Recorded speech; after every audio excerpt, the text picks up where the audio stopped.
Hello, welcome to another segment of Delaware State University Inside Perspective. I'm Carlos Holmes, and this is the show where we talk with faculty, staff, students, administrators, alums, and even people from the outside of this campus to talk about the things that are going on in the world or some of the great things that are going on at Delaware State University.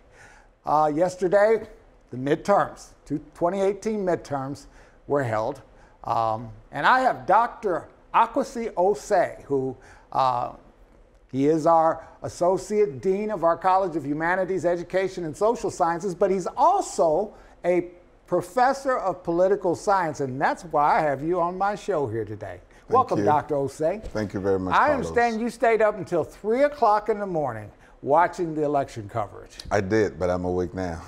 Okay, so now we have the Senate maintained its Republican majority. But the House is now a Democratic majority. What was the biggest impressions that were made on you last night as you watched this election coverage?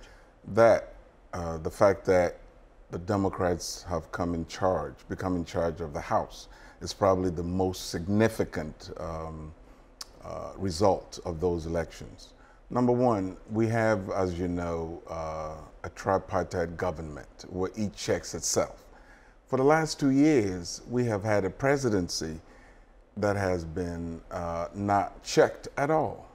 And so clearly the system is working, the system called the checks and balances, where there's going to be oversight of his actions and activities by the House of Representatives. So that was the most significant event that happened yesterday. The second thing for me was that it's taken 240 years. But slowly, America is now beginning to be represented in policy making by all Americans. And so, as you know, there were perhaps the Congress has never been this diverse. State houses have never been this diverse. And the key to that has been the rise of women's political representation. Now we have this young lady behind us, there you go. Ilhan Omar, who was elected as Congresswoman for Minnesota, one of the first, one of two Muslim women, the first two Muslim women, the other one being Rashida Tlaib, yes. and she's Michigan. Michigan, yes. So we have that here. Yeah, we also have quite a number of women were elected, to Congress. And that's the point I was making. Yeah. And just to juxtapose that point with Ilhan Omar, for instance, she grew up in Somalia. And as you know, Somalia has been designated by Mr. Trump that he's going to not allow Somalis to come to the United States. He's said that we're going to ban Muslims from Somalia. So when you realize that if Ms. Omar had not come earlier, she probably would have been prevented from sitting where she is.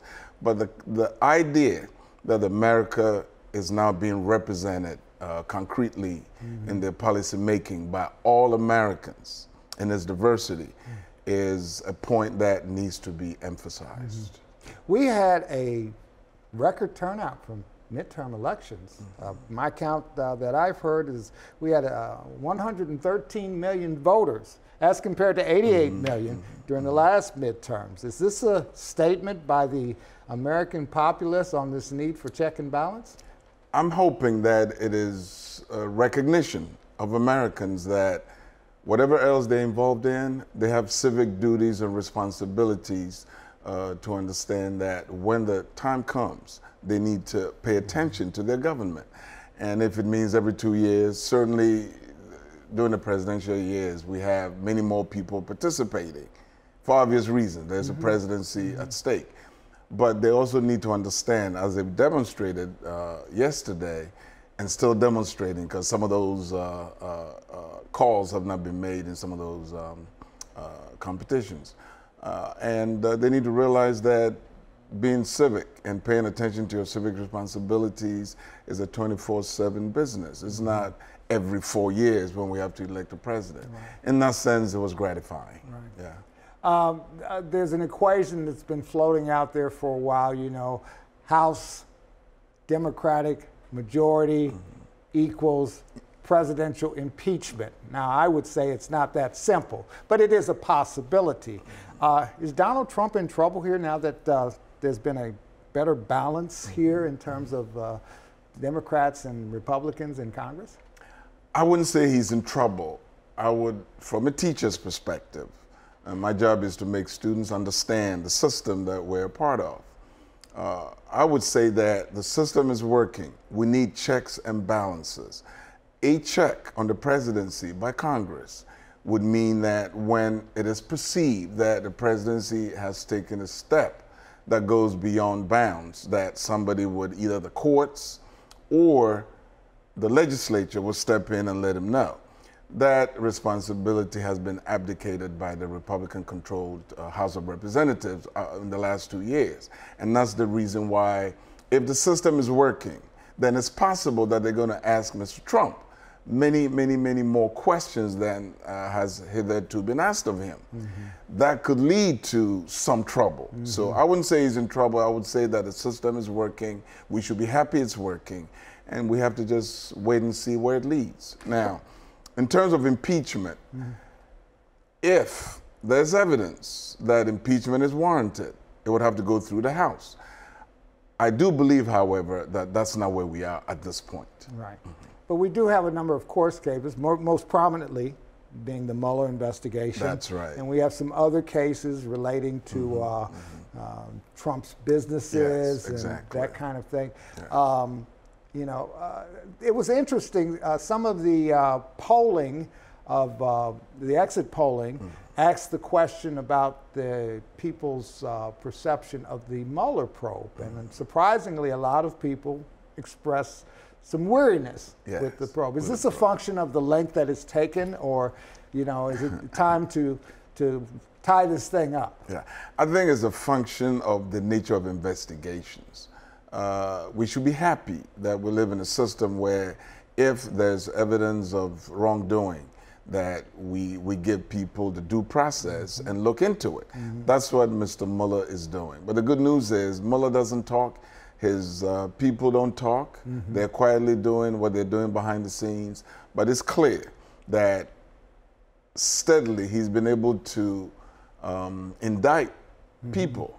As we sit here, Mr. Trump's former national security advisor, his campaign chairman, his campaign deputy chairman, and his campaign advisors are waiting to be sentenced for being found guilty.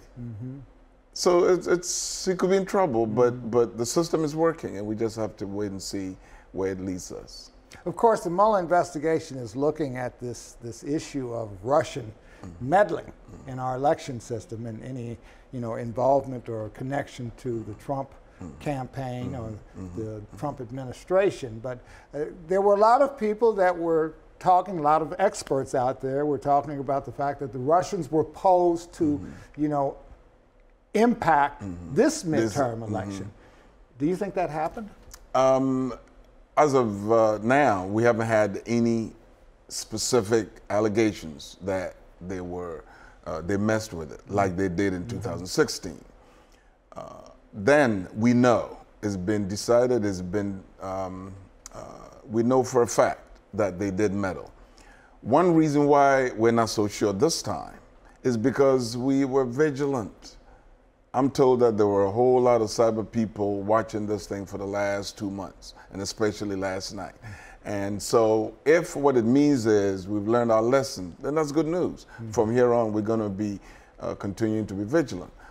But no, there's been no evidence, even though we know that Facebook, Twitter, Instagram have banned many accounts because they felt that they were trying to infiltrate cyber-wise this election. Okay. Well, we appreciate you as Associate Dean of the College of Humanities, Education, and Social Science, but I especially value your political science perspective. So we're going to watch how this thing continues to unfold throughout the last 2 years of the Trump administration, and I might have to bring you back on here to talk some more about the state of affairs. Good. I'll be happy to be back. Thank you, Dr. Osei, for being with us for this segment of DSU Inside Perspective, and thank you for joining us. Everybody have a good day.